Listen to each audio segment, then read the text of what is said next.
Joey Logano is now a three-time Cup Series champion, though his 3 championships look nothing like Lee Petty's 3 championships, which look nothing like Darrell Waltrip's 3 championships, which look nothing like Tony Stewart's 3 championships. Different generations, different cars, different rules, different tracks, different points formats, all legends of the sport, but all a bit different.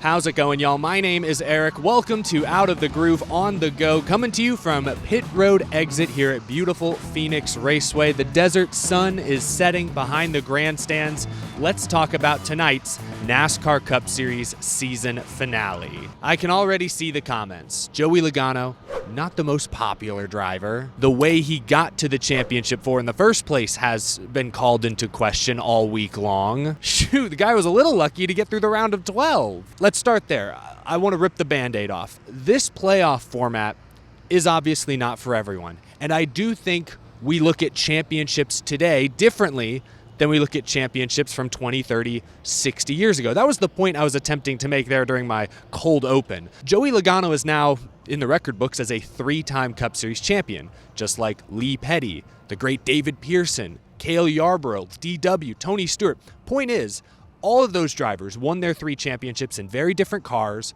with very different rules, very different eras, very different playoff formats in most cases. We put them all in the same tier as 3-time Cup Series champions, but the truth is they are different. Joey Logano did not put together the best, most consistent season overall. That's how DW won his championships. It's not like, there are only a few cars finishing on the lead lap every week. That's Lee Petty's era. It wasn't the classic 10-race chase. That was Tony Stewart's 2nd and 3rd championships. It's a different format that requires a different skill set, different strategy. I'm not picky when it comes to playoff formats. I'm not going to sit here and argue that the Winston Cup era is better or the 2005 chase is better or the current playoffs are better. My point is they are just different. And the sooner that fans come to grips with that, I think the sooner we can release some of this pent-up tension and angst that I'm constantly seeing on social media. Joey Logano now holds an interesting record. He had the worst average finish overall this season of any NASCAR Cup Series champion in the sport's history. I'll say this about the current playoff format. It rewards a blend of full season consistency with late season heroics with an added emphasis on winning races. Under some of those old formats I mentioned, it was about consistency, playing it safe, being conservative, just trying to survive week in, week out. The current format features a little bit of that depending on your situation, but the current format forces teams and drivers to go after it, to take risks, to be bold. The old phrase, we had a good points day, was not exactly celebrated by fans. We don't put drivers' average finish on their Hall of Fame plaques. Consistency combined with late season heroics with an emphasis on winning. That is the current format. That's what I like about the current format. And Joey Logano, look at him specifically. He wasn't great in the regular season. He was consistent enough, got that win at Nashville. A lot had to go right, but they were bold. They stretched the fuel. They got that win. Then when the playoffs began, they won the exact right races. Can we talk about that for a moment? Joey Logano won 3 of the last 10 races. I see people online saying, he's been terrible this year.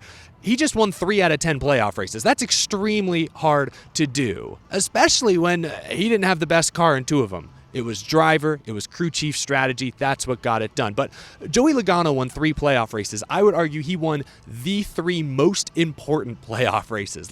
Talk about timing. He won the round of 16 opener. First race of the playoffs. Round of 16 can be tumultuous. They win. They lock into the round of 12 right away. No stress, no pressure. Big win at Atlanta. That was big.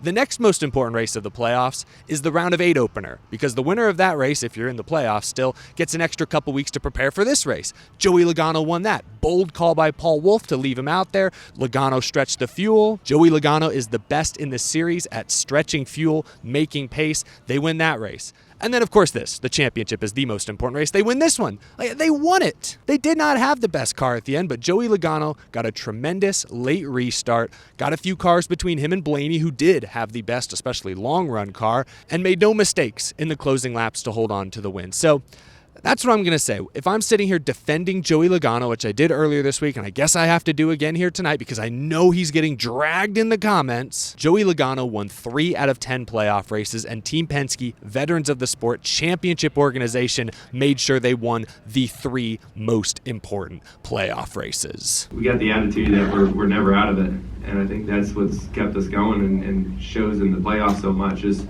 plenty of seasons, and this season in particular, that midway through it, we could have called it a rebuilding year, right? But that would have been the loser thing to say. We kept grinding and figuring it out and getting a little bit better and got the All-Star win, which was great, and then able to lock ourselves in the playoffs and then winning the most important races, right? We said it so many times that, winning Vegas, the first race in the round of 8, that's what it's about. That gives you the opportunity to focus in. And we didn't run good in the last 2 weeks because we didn't focus on them. We didn't even care. And we showed up here and to race Blaney to the end. I mean, that's, for Roger Penske and everyone at Team Penske, I don't think you can draw it up any better. To see a 1-2 finish like that, not only in the race but in the season, that's pretty remarkable. We would potentially approach the season differently if we were racing under a different format. So that's not how we planned out our season. We work on our season based off of what the format is now. There's a lot of cars that had speed early in the season that weren't able to show up when it mattered.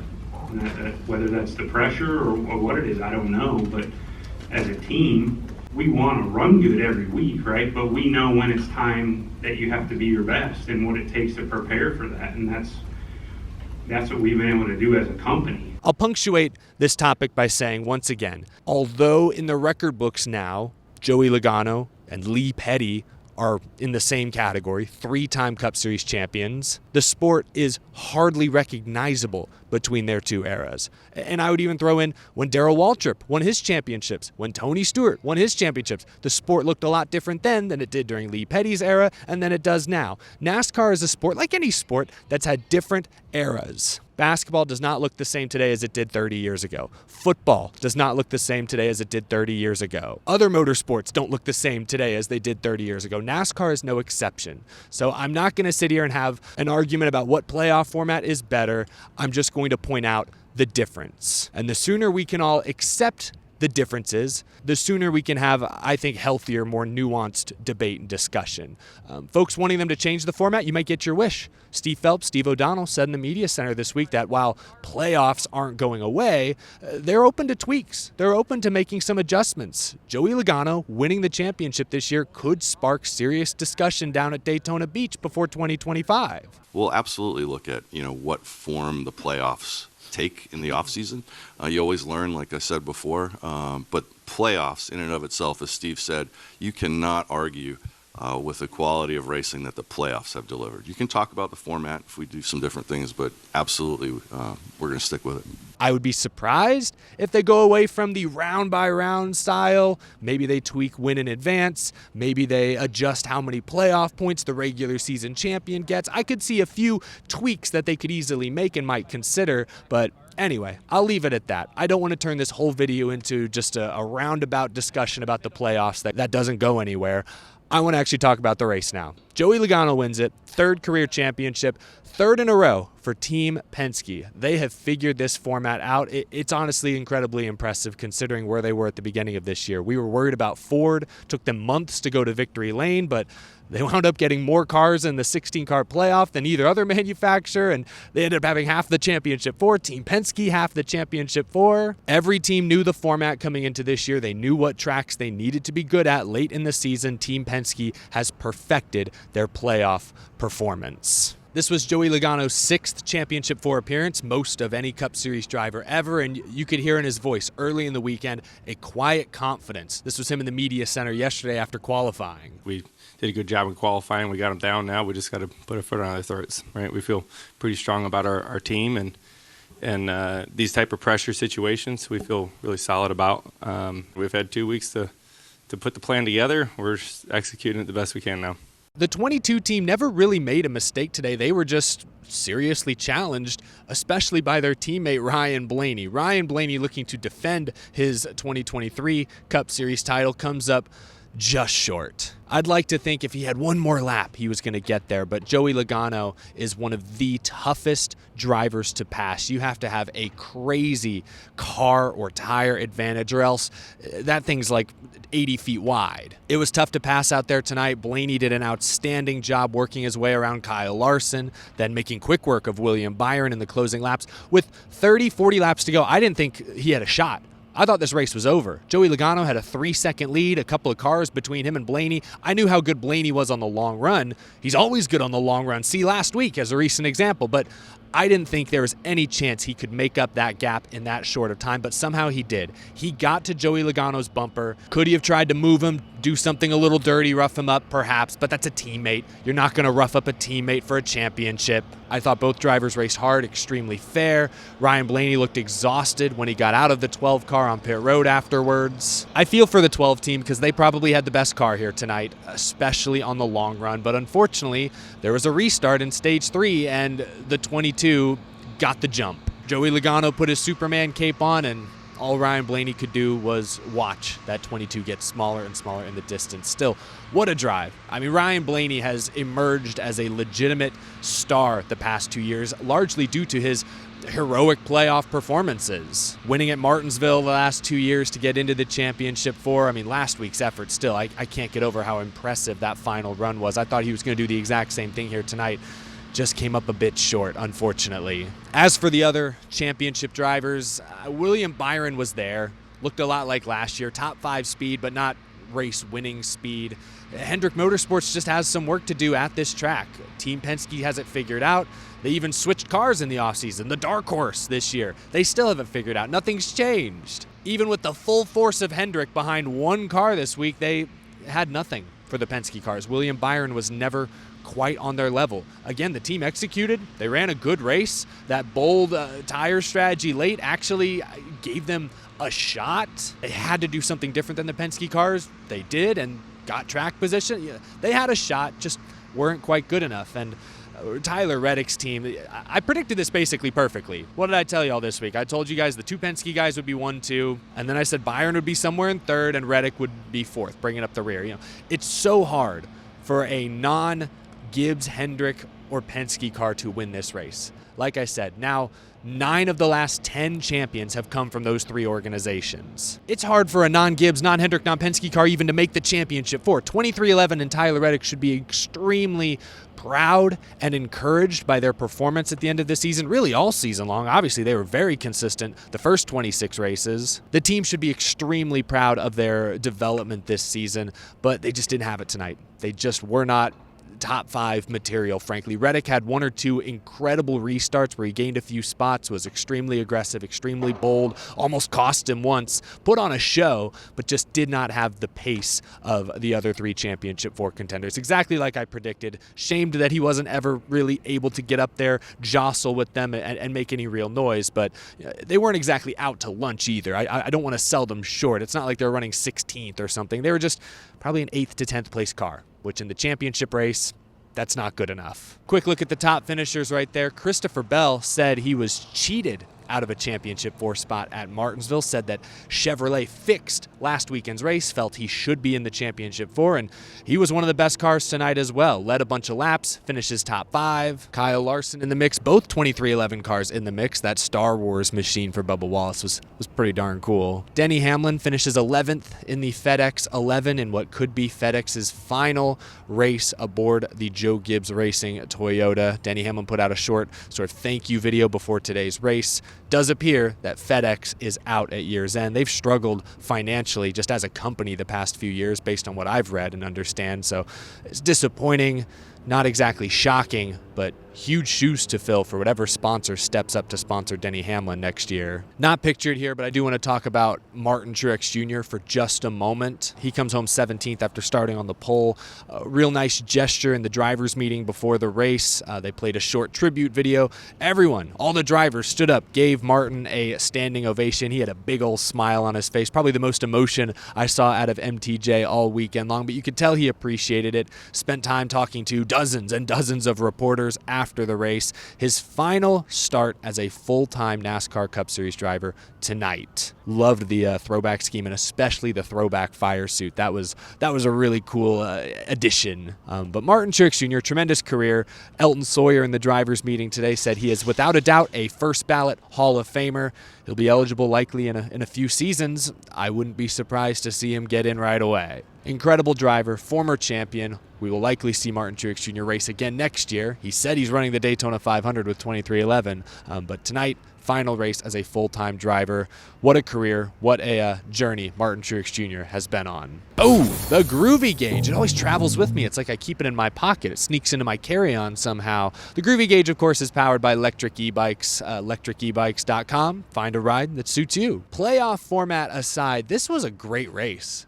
Can we be honest with ourselves? This was a very, very good Phoenix Raceway Cup race. I mean, it came down to the final lap. The restarts were insane. I mean, Joey Logano ultimately won this race thanks to a bold 3-wide move on a late race restart. Some tire strategy towards the end there. That was William Byron's Hail Mary. This was a very, very good race. It wasn't amazing. Certainly wasn't as good as the Homestead race a couple weeks ago. I'll give you that. I'm with you there. But this was a good race. I know I often defend Phoenix Raceway more than others, but I think objectively this was a good NASCAR Cup Series race. Not a barn burner, but more than passable. So I'm going to give today's race at Phoenix Raceway a 75% on the Groovy Gauge. It was a good race.